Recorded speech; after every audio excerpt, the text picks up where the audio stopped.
Kasih ni untuk motor yang kedua, motor SRV 250 AMT, warna hitam. Yang ni pun boleh beli juga kalau tak ada sikit gaji. Jadi syarat dia yang paling tepat esoklah dalam kereta esok panggil saya bang. Jadi motor A25 tanpa sikit gaji. Ini yang kedua SRV AMT. Motor ni memang tak ada gear, keluaran paling baru sekali, paling latest sekali. Motor pun motor baru, cuma kita nak clear sajalah. Kita nak bagi laluan untuk orang yang tak ada sikit gaji. Tak kisahlah kerja apa pun, janji tak ada sikit gaji, tak kerja pun tak apa, boleh beli motor macam ni.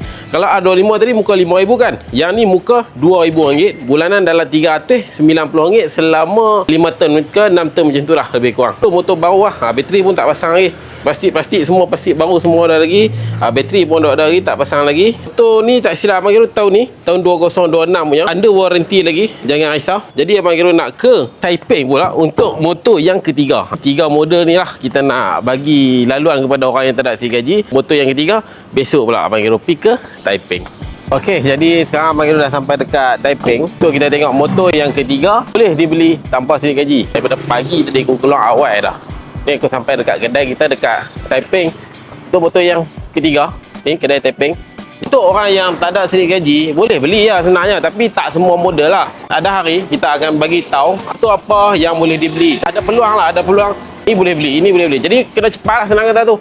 Jangan duk meralik pula, duk tanya banyak pula kan. Ini adalah motor yang ketiga Abang Kiro nak tunjuk hampa boleh dibeli tanpa slip gaji. Motor Leoncino 250. Kalau motor Leoncino 250 ni boleh buat deposit serendah RM1,000 sahaja, bulanan bajet dalam 300 lebih sikit macam tu lah. Retro punya motor, macam otai-otai sikit tu, memang boleh pakai lah. Syarat-syarat dia itu sahaja. Nombor 1 hampa kena ada IC, nombor 2 hampa kena ada IC penjamin. Umur tak kisah berapa, jangan lebih daripada 45 saja. Kalau lebih sikit-sikit tu kita boleh ejah lah insya-Allah.